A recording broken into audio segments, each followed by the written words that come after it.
Quand vous me voyez faire cette pose, ça vous fait penser à qui? Je pense que vous l'avez deviné, j'essaie de copier l'une des personnalités qui m'a le plus inspiré dans ma pratique et qui a inspiré plus d'une dizaine de champions. Ce mec, c'est évidemment Bruce Lee. Bruce Lee n'était ni gros, ni massif, et pourtant il était plus fort, plus rapide et plus explosif que la majorité des sportifs aujourd'hui. Avec ses cris légendaires, ses coups rapides, son corps sec et ciselé, tout le monde se souvient de Bruce Lee pour quelque chose. Si vous faites de la musculation, que vous vous entraînez sérieusement, mais que vous voyez vos résultats stagner, alors l'histoire de Bruce Lee pourrait complètement changer votre manière de vous entraîner. Parce que Bruce Lee, il n'a pas suivi les règles du fitness, il les a compris avant tout le monde. Et son histoire permet d'expliquer pourquoi certains progressent toute leur vie, tandis que d'autres stagnent.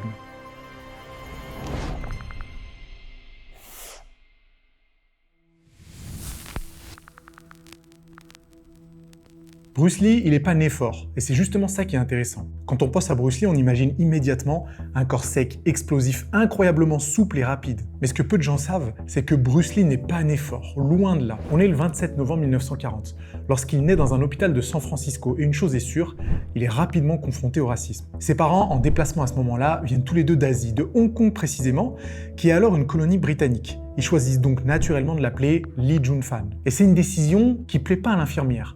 Parce que dans la salle de naissance, elle se permet une suggestion, lui donner un second prénom, Bruce. Une américanisation qui n'empêche pas Bruce d'être victime de discrimination durant son enfance à Hong Kong. Peu importe que sa famille ait beaucoup d'argent, et peu importe aussi qu'il enchaîne dès l'âge de 3 mois les apparitions au cinéma. Enfant, il est décrit comme physiquement fragile, souvent malade, loin de l'image du combattant invincible qu'on lui associera plus tard. Il est très maigre, il manque de masse musculaire et n'a absolument rien d'un prodige athlétique. Et à une époque où la force brute et le gabarit dominaient, Bruce Lee fait plutôt figure d'exception, voire même de problème. À cela s'ajoute un caractère turbulent, rebelle qu'il met régulièrement en difficulté.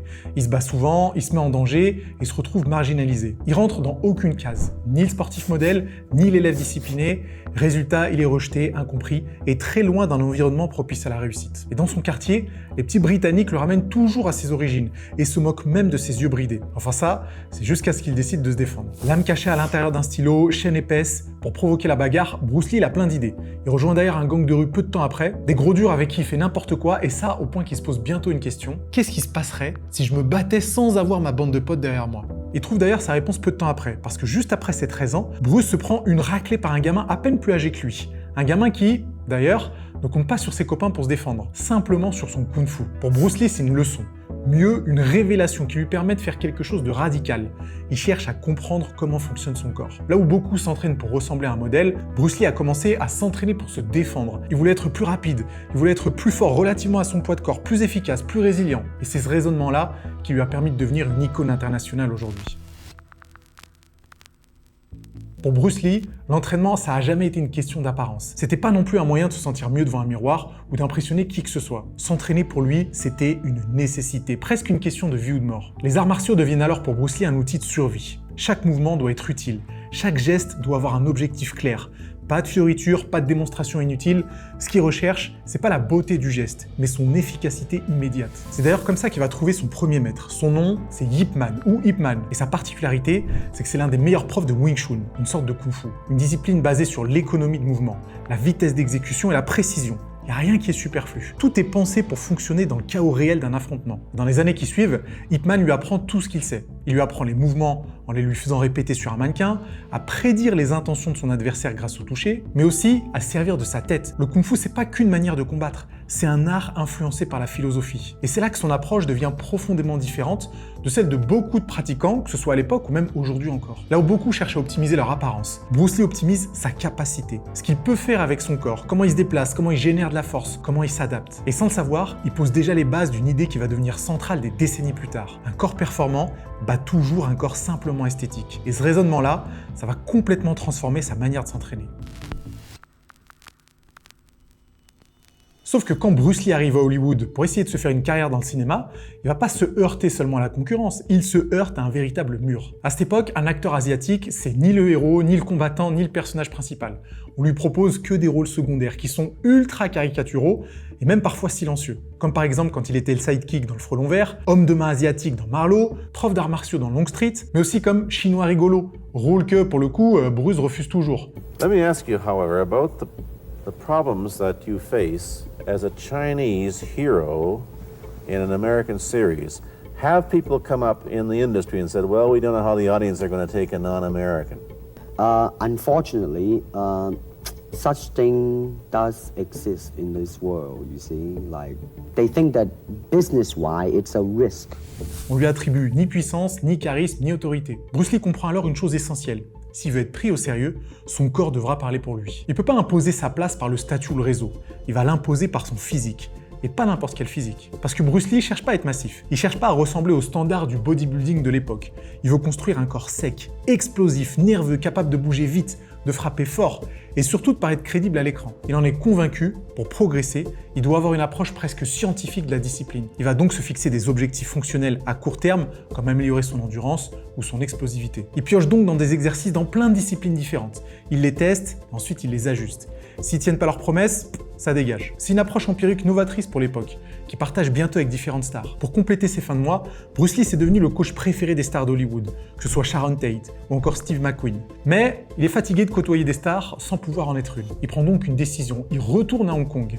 Il se dit que là-bas, ce sera plus facile de percer. Et d'ailleurs, il a raison, parce que le 23 octobre 1971, soit l'année même où il retourne en Asie, il est à la tête d'affiche de The Big Boss. They say the secret of your success in that movie, The Big Boss, was that you did your own fighting. Le 22 mars 1972, soit 5 mois après, Bruce Lee marque encore une fois les esprits avec La Fureur de vaincre.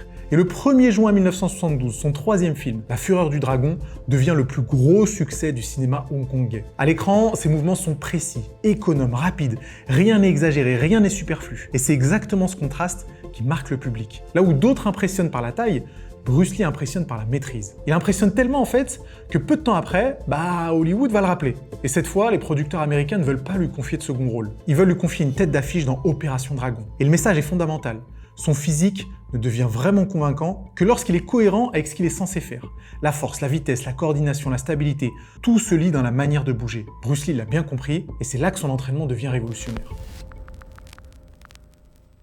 Déjà, remettons les choses dans leur contexte. Bruce Lee, c'est environ 1m72 pour à peu près 62 kg. Donc, c'est pas un gros gabarit. Il mise sur la rapidité, la coordination, la souplesse et son programme d'entraînement reflète parfaitement toutes ces qualités. En fait, Bruce Lee, je pense que c'est le premier athlète hybride. Aujourd'hui, vous savez à quel point ce titre a du succès sur les réseaux sociaux.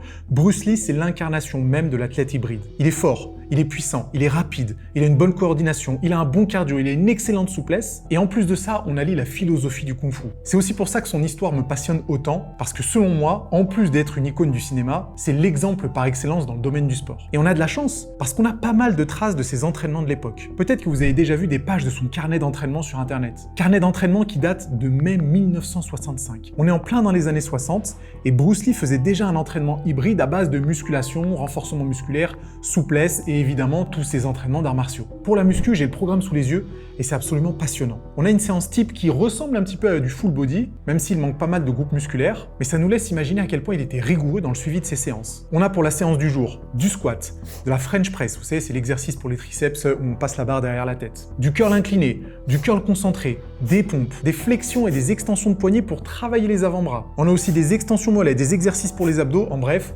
un programme hyper complet. Et c'est intéressant parce que déjà à l'époque, on avait un format assez classique qu'on pourrait suivre nous aujourd'hui. Vous imaginez, en 1965. Donc c'est typiquement un programme qu'on pourrait suivre aujourd'hui, peut-être en modifiant un petit peu les exercices, mais en le gardant tel quel et avec les mêmes variables. Et ce qui, moi, me surprend encore plus, c'est que les charges qu'il utilise sont plutôt importantes. Surtout en partant du principe que Bruce Lee pesait à peine 62 kg. Quand on fait de la French press avec 64 livres, ça fait à peu près une trentaine de kilos. Pour ce poids de corps, c'est quand même une super performance. Mais de toute façon, ça va surprendre personne. Parce que Bruce Lee il avait la réputation d'être très fort, en plus d'être relativement massif pour son poids de corps. Personnellement, je me rappellerai toujours d'une scène, dans La Fureur du Dragon. Je pense que j'ai dû le voir quand j'avais 7 ou 8 ans. Je me rappelle très bien, c'était avec mon grand frère, c'était avec mon oncle qui lui était fan de Bruce Lee, il avait des posters de Bruce Lee dans sa chambre. Et je me rappelle de la scène de Bruce Lee, où il fait son échauffement, où il sort ses dorsaux de face à 60 kg, le truc hyper impressionnant, on voit vraiment les dorsaux de face, hyper massifs, hyper dessiné. Pour moi, c'était vraiment la personnification de ce à quoi devrait ressembler un physique musclé, un physique athlétique, un physique fort, un physique rapide. Bruce Lee cochait absolument toutes les cases. Sur son entraînement, on peut aussi trouver pas mal d'autres ressources. Il faisait aussi beaucoup de cardio, entre 3 et 6 fois par semaine. Il faisait évidemment beaucoup de stretching, absolument tous les jours. Il s'entraînait dans sa pratique des arts martiaux, évidemment. Et une dernière chose pour laquelle Bruce Lee était particulièrement connu, c'était sa sangle abdominale. On l'a tous vu effectuer l'exercice du Dragon Flag, qui a inspiré par la suite Rocky lorsqu'il le fait dans Rocky IV. Donc vous voyez à quel point ça a été une inspiration pour toutes les décennies à suivre à Hollywood et même ailleurs. Mais il faut savoir que Bruce Lee s'est pas contenté de s'entraîner différemment. Il a fini par comprendre quelque chose de bien plus profond. Le problème, c'est pas la méthode, mais c'est l'attachement aux méthodes. Quelque chose que je partage à 100%. À une époque où chaque art martial défendait ses règles, ses traditions et ses dogmes, Bruce Lee fait un choix radical. Il refuse de s'enfermer dans un système. Il va observer, il va tester, il va comparer. Ce qui fonctionne, il le garde. Ce qui fonctionne pas, ça dégage. Peu importe sa popularité ou son ancienneté. Et c'est de cette réflexion qu'est né le Jeet Kune Do. C'est pas une discipline figée, mais une approche, une manière de penser l'entraînement et le combat comme quelque chose de vivant, adaptable, évolutif. Il y a 3 principes qui dominent. Le premier, c'est le rejet des dogmes. La liberté de faire un art martial hybride, de ne pas faire que du Wing Chun, mais aussi de faire du karaté et du judo s'il le faut. Le second, c'est le minimalisme. Un principe qui signifie que Bruce Lee privilégie désormais les techniques simples, directes, sans chichi. Le troisième enfin, c'est l'adaptabilité. Comprendre la capacité à apprendre de son expérience, à évoluer et finalement à être aussi flexible que l'eau face à chaque situation. Bruce Lee résume cette philosophie en une phrase devenue mythique. Absorbe ce qui est utile, rejette ce qui ne l'est pas. Et cette phrase s'applique pas seulement aux arts martiaux, elle s'applique parfaitement à la musculation. I said, empty your mind. Be formless, shapeless, like water. Now you put water into a cup. It becomes the cup. You put water into a bottle, it becomes the bottle. You put it in a teapot, it becomes the teapot. Now water can flow or it can crash. Be water, my friend. Parce que Bruce Lee nous rappelle une chose essentielle. Progresser, c'est pas s'entraîner plus dur, c'est s'entraîner de manière intelligente. C'est adapter les charges, les volumes, les fréquences, comprendre ce que ton corps assimile réellement, plutôt que copier ce qui fonctionne pour quelqu'un d'autre. C'est exactement cette philosophie qui rend son héritage toujours aussi actuel. Et c'est aussi pour ça que bien au-delà de ses films, Bruce Lee reste une référence pour tous ceux qui cherchent une performance durable.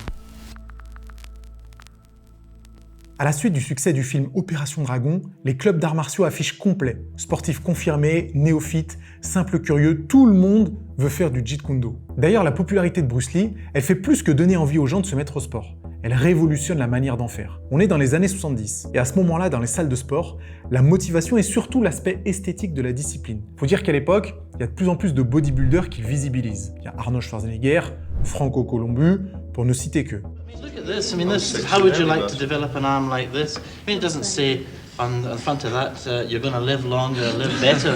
Bruce Lee, lui, montre une autre de ses facettes, son côté pratique et fonctionnel. Il n'a en effet jamais cherché à avoir un corps ciselé, des abdos dessinés ou un faible taux de masse grasse. Sa motivation à lui, ça a toujours été de bouger plus vite, améliorer son endurance, sa force de frappe, de devenir meilleur dans son sport. Pour ça, il a d'ailleurs toujours fait attention à sélectionner les exercices qui avaient le meilleur ratio effort-résultat et qui étaient les plus adaptés à son objectif de vie.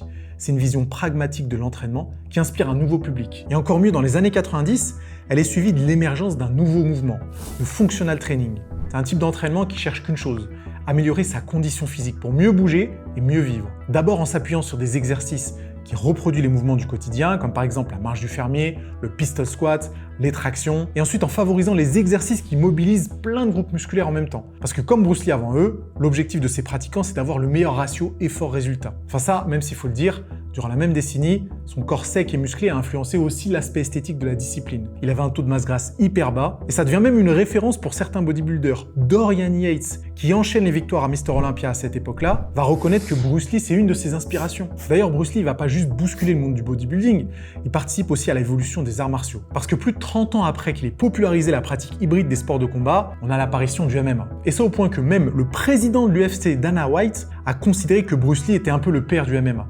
And then it took the UFC, in the early 90s to take it to the next level. He was part of the evolution, and he was the father of mixed martial arts. L'homme qui voulait faire découvrir les arts martiaux à l'Occident a donc fait bien plus que ça. Il a fait évoluer les pratiques sportives. Mais Bruce Lee n'a jamais eu aucune idée de l'impact qu'il a eu sur le monde. Il a même pas vu Opération Dragon au cinéma. Il est mort un mois avant sa sortie aux États-Unis, le 20 juillet 1973. Et ça, personne n'aurait pu le prédire. Mais malgré sa disparition, son influence est encore bien vivante. La chorégraphie de ses combats, l'esthétisme de ses scènes, la fluidité de ses mouvements, ça a laissé un souvenir fort. D'abord dans le cinéma, où il a ouvert la voie à de nombreux acteurs asiatiques, mais aussi dans le monde du sport, où les pros s'inspirent encore de la philosophie du Jeet Kune Do. Le joueur de basket Kobe Bryant en parlait dans son livre Mamba Mentality. Il reconnaît par exemple avoir intégré à son jeu l'un des piliers du Jeet Kune Do, l'adaptation. Même topo pour Georges St-Pierre, superstar du MMA, qui explique que Bruce Lee lui a appris de pas coller à un style, mais à évoluer selon son adversaire. You talk about Bruce Lee, man. He changes my life too. He was ahead of his time. Et même John Jones, qui lui dédie carrément le travail qui lui a permis de développer son coup de pied retourné, le coup de pied qui lui a permis de gagner l'UFC 309. Parce qu'il a passé des heures et des heures à le perfectionner avec son entraîneur. Des heures toutes les semaines passées avec une phrase de Bruce Lee en tête. That he doesn't fear the man that knows 10,000 kicks, but the man who has worked one kick 10,000 times. Tout ça, c'est une philosophie sportive que la veuve de Bruce Lee continue d'ailleurs de transmettre. Il y a quelques années, elle a fondé la fondation Bruce Lee. C'est une ONG dont le but est notamment de dispenser des cours de Jeet Kune Do à des jeunes de milieux défavorisés. Plus de 50 ans après sa mort, Bruce Lee continue d'accomplir ce pourquoi il était le plus doué, changer le monde.